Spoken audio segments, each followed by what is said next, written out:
আসসালামু আলাইকুম। স্বাগত জানাচ্ছি আমি মাহবুব হোসেন।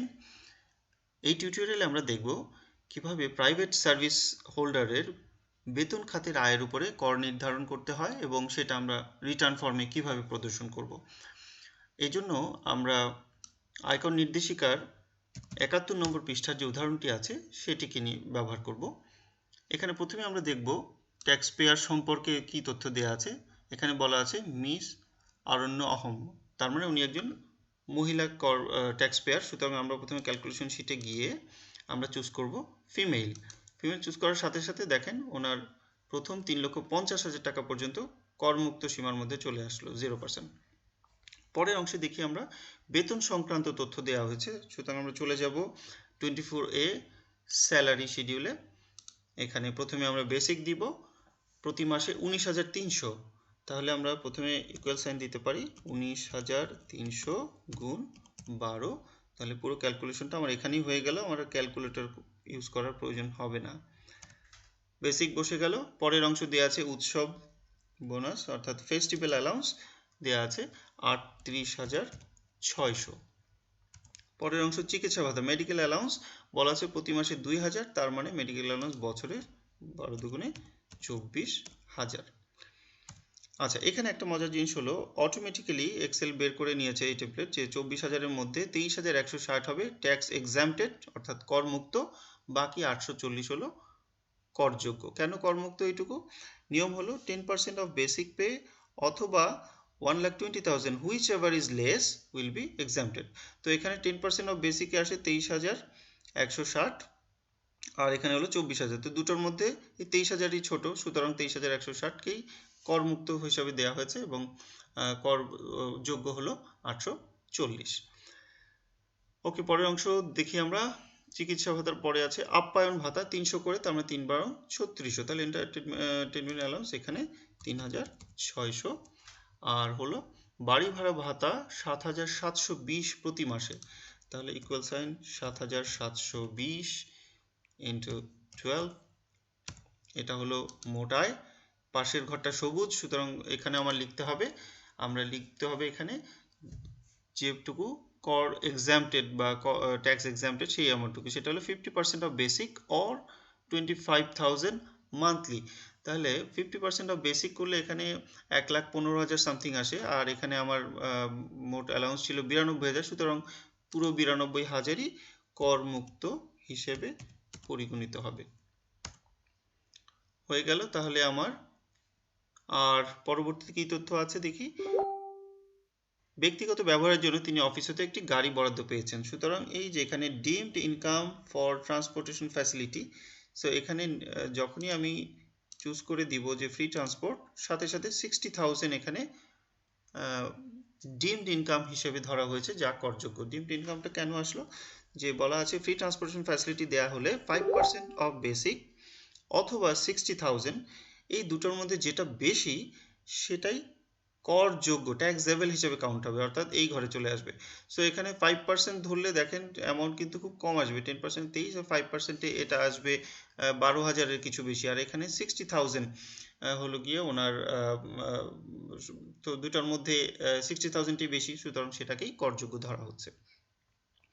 পরের অংশ হলো গৃহ সম্পত্তি থেকে আয় 50,000, অর্থাৎ অন্যান্য সব খরচ বাদ দিয়ে গৃহ সম্পত্তির আয় হলো 50,000। তাহলে আমরা চলে যাই এখন হাউস প্রপার্টি ইনকামে।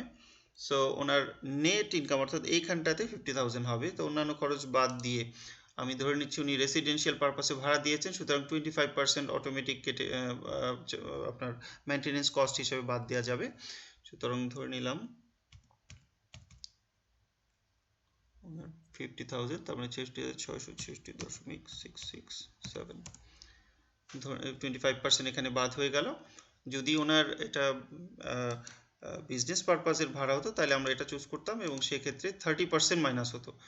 আমরা ধরে নিলাম যে উনি রেসিডেন্সিয়াল পারপাসেই ভাড়া দিয়েছেন, বিকজ আমাদের এখানে তথ্যে আর বিশেষ কিছু উল্লেখ নেই আমাদের উদাহরণের মধ্যে। আচ্ছা, পরের অংশ হলো কৃষি খাতে 10,000 টাকা আয়। সুতরাং আমরা এখন চলে যাব পার্ট 2-তে। একটা বিষয়, এখানে 50,000 টাকা যে আয় হলো, আমরা যদি পার্ট 2-তে যাই দেখেন হাউস প্রপার্টি ইনকাম 50,000 চলে এসছে। নেক্সট হলো এগ্রিকালচার 10,000 হয়ে গেল। পরের অংশ মিউচুয়াল ফান্ড থেকে প্রাপ্তি 1,35,000 এবং ব্যাংক সুদ হলো 10,000। প্রথমে মিউচুয়াল ফান্ড অংশটুকুতে আসি আমরা। মিউচুয়াল ফান্ড, তো আমরা জানি মিউচুয়াল ফান্ডের প্রথম 25,000 হলো করমুক্ত, সুতরাং করমুক্ত অংশটা আমরা এখানে লিখবো। দেখেন মাউস নিলে বলছে এখানে যে ট্যাক্স ফ্রি পোর্শন অনলি, সুতরাং এখানে আমি সেই ট্যাক্স ফ্রি পোর্শন 25,000 লিখলাম। আর এখানে লিখবো তাহলে আমার বাকি অংশটুকু, তাহলে 1,35,000 থেকে 25,000 বাদ গেলে 1,10,000। সো এটা আমার মিউচুয়াল ফান্ড চলে আসলো। আর এর সাথে আরও আছে ব্যাংক সুদ 10,000, তাহলে ব্যাংক সুদ আমি এর সঙ্গে যোগ করে দিতে পারি। আর এখানে আমি লিখে দিলাম যে মিউচুয়াল ফান্ড এবং ব্যাংক ইন্টারেস্ট। সো টোটাল অ্যামাউন্টটা হয়ে গেল। পরের অংশে আসি। লভ্যাংশ ও ব্যাংক সুদের উপর 10% হারে উৎসে আয়কর কর্তন করা হয়েছে। তার মানে এই যে টোটাল যে আয়টা হয়েছিল ব্যাংক সুদ এবং মিউচুয়াল ফান্ড, টোটাল হলো আপনার 1,20,000 আর এখানে 25, টোটাল 1,45,000। তাহলে এর উপরে 10% হারে উৎসে কর্তন করা হয়েছে। তাহলে 1,45,000 10% আসে 14,500। সেটা আমরা এখন এখানে 42 নম্বর সিরিয়াল দেখেন tax deducted or collected at source, এইখানে আমরা বসিয়ে দিব সেই 10%, অর্থাৎ 14,500 বসিয়ে দেওয়া হলো। পরের অংশ দেখি আমরা। এখানে বলা হচ্ছে যে নিট সম্পদের পরিমাণ 3,30,00,000, অর্থাৎ ওনার নিট সম্পদের পরিমাণ 10B-তে হবে 3,30,00,000। ওকে, তাহলে এখানে আমরা 3,30,00,000 বানিয়ে দিই।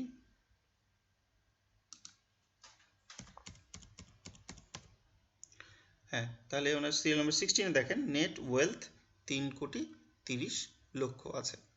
ওকে, এখন আমরা যদি চলে আসি পার্ট 2-তে, চলে আসলো।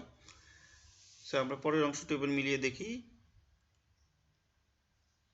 তিনি 40,000 টাকার 3 বছর মেয়াদী সঞ্চয়পত্র ক্রয় করেছেন এবং জীবন বীমা প্রিমিয়াম বাবদ বাৎসরিক 5,000 টাকা দিয়েছেন।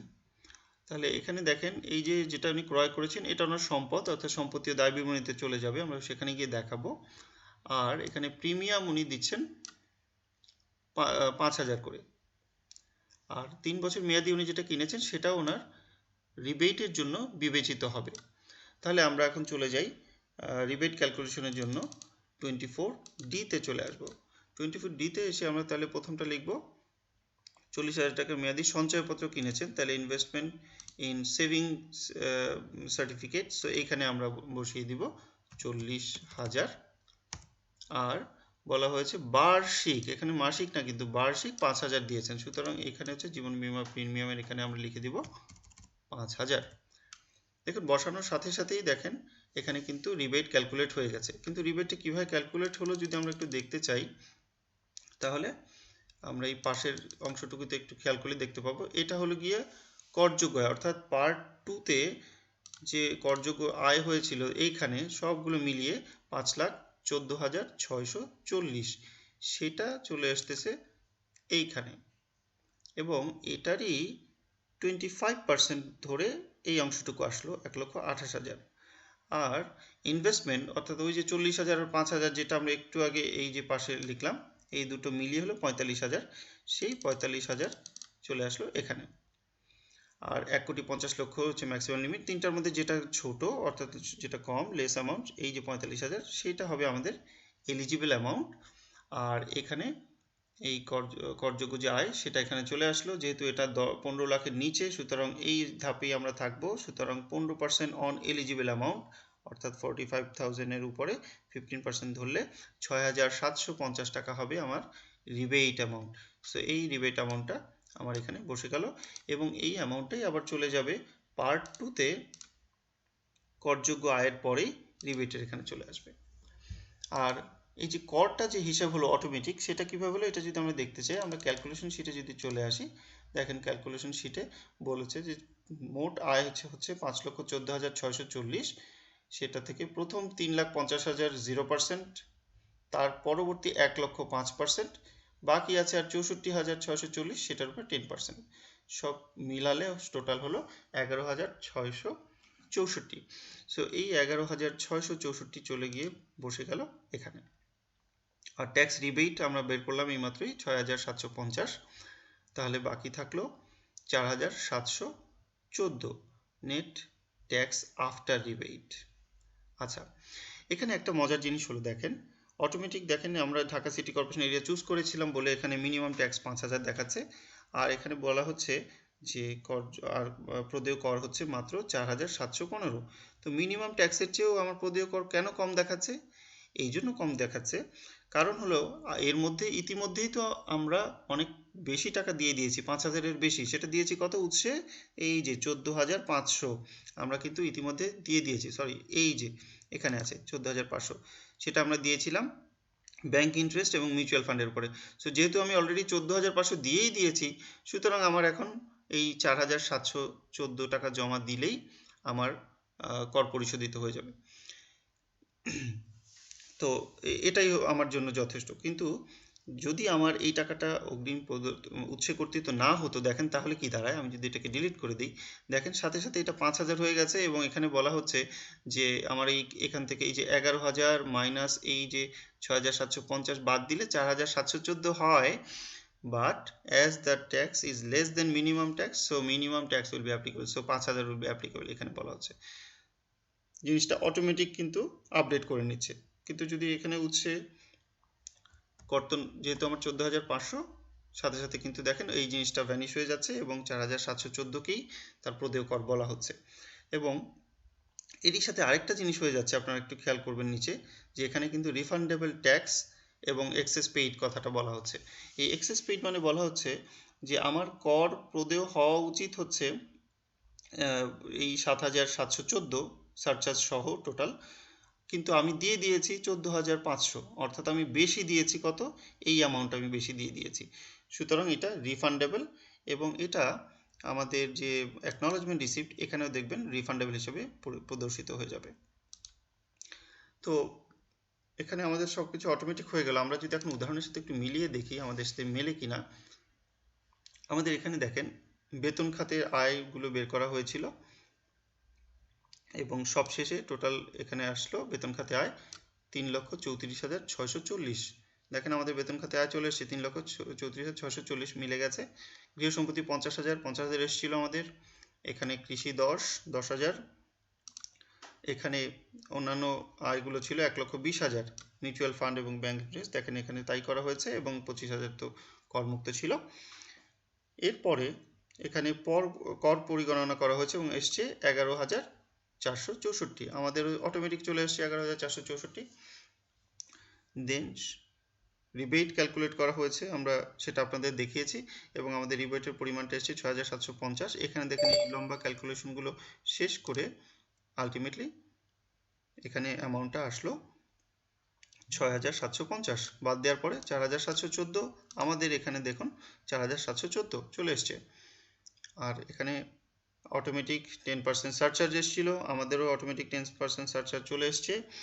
আর এখানে হলো যেটা উৎসে কর্তৃত 14,500, সুতরাং ফেরতযোগ্য বলা হয়েছে 6,786, আমাদের ক্ষেত্রে তাই হয়েছিল, ফেরতযোগ্য এবং রিফান্ডেবল কথাটিও অটোমেটিক চলে এসছে। সুতরাং আমাদের উদাহরণের সাথে এটা মিলে গেল, এইভাবে আমরা ট্যাক্স ক্যালকুলেট করতে পারি। এখানে আপনাদের সুবিধার জন্য আরেকটা কথা আমি বলে দিই, যে এই যে উৎসে কর্তন, এটা যদি না হয়ে ধরুন ওনার গাড়ি আছে, উনি গাড়ির ট্যাক্স দিয়েছেন 15,000, তাহলে কি হতো? তাহলে কি রিফান্ডেবল এইরকমই হতো? সেটা একটু দেখি আমরা। দেখেন এখানে যদি আমি 15,000 দিই, আমরা জানি গাড়ির ট্যাক্স পরের বছরের সাথে সমন্বয়যোগ্য না। যখনই আমি এটা করলাম, দেখেন আমার এখন প্রদেয় ট্যাক্সের পরিমাণ হলো সব মিলিয়ে সারচার্জ সহ 8,000। সো আমি যখন 15,000 এখানে বসাবো, তার মানে আমি আরও অগ্রিম পরিশোধ করে দিচ্ছি, মানে অতিরিক্ত পরিশোধ করেছি এক্সেস পেইড 7,286, কিন্তু এখানে রিফান্ডেবল কথাটা আর আসছে না, কারণ এক্সেল বুঝে নিয়েছে যে এটা গাড়ির ট্যাক্স আগামী বছরের সাথে সমন্বয় হবে না। তাই দেখেন এখানে শুধুমাত্র এক্সেস পেইড বলেছে, এই উপরের লাইনে রিফান্ড কথাটা আর প্রদর্শিত হচ্ছে না। আর আমি যদি অ্যাকনলেজমেন্ট রিসিটে চলে যাই, দেখেন এখানে কিন্তু আর রিফান্ডেবল কোনো কথা নেই, অর্থাৎ আমাকে কোনো রিফান্ড দেওয়া হবে না। আমি 15,000 পে করেছি, সেটা পুরোপুরি কর্তৃপক্ষের কাছেই চলে গেল, আমি কোনো রিফান্ড পাবো না। আমার দেওয়ার কথা ছিল এই অ্যামাউন্টটা, কিন্তু আমি দিয়েছি এইটা, বেশি দিয়েছি।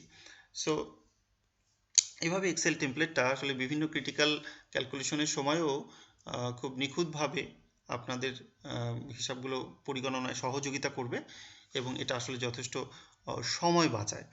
এবং মজার ব্যাপার হচ্ছে এই যে এখানে আপনারা অনেক কালার দেখতে পাচ্ছেন, যে সবুজ রং ইত্যাদি বিভিন্ন রং করা আছে, বাট আপনি যখন এটাকে প্রিন্ট করবেন তখন কিন্তু এই রঙগুলো প্রিন্টে আসবে না, একদম সাদা কাগজে ব্ল্যাক অ্যান্ড হোয়াইটই আপনারা প্রিন্ট করার সময় পাবেন। এখানে আমরা একটা প্রিন্ট প্রিভিউ দেখতে পাচ্ছি, আমরা দেখেন সেই কালারগুলো কিন্তু আসবে না, প্রিন্ট দিলে একদম ফ্রেশ এভাবেই প্রিন্ট হবে। সো ধন্যবাদ আপনাদেরকে এই টিউটোরিয়ালটি দেখার জন্য। আশা করি এই টিউটোরিয়ালের মাধ্যমে আপনাদের রিটার্ন পরিগণনায় সহযোগিতা হবে এবং এক্সেল টেমপ্লেটটি আপনারা সহজে ইফেক্টিভভাবে ব্যবহার করতে পারবেন। সবাইকে আন্তরিক ধন্যবাদ।